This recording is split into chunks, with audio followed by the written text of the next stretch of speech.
Blind and infirm voter. In case of voting by blind and infirm voters, allow voting with the help of a companion if needed by the voter.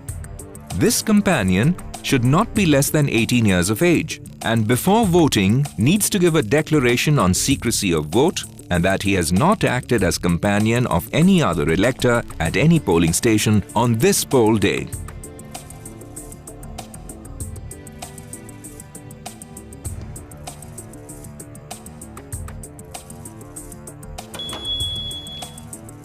On Ravi Kumar's part, he needs to keep a record of all such cases in Form 14A.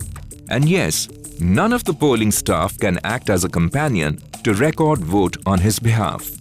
Infirm literate person should put signature by writing name. Voters who are illiterate but can use their hand should give thumb impression. In case of infirm voters who cannot use either of their hands, the companion should sign or put thumb impression. A note should be made against each such entry in the remarks column of the register of voters that signature or thumb impression is of the companion. The last 4 digits of the identification document should be written in the remark column of Form 17A.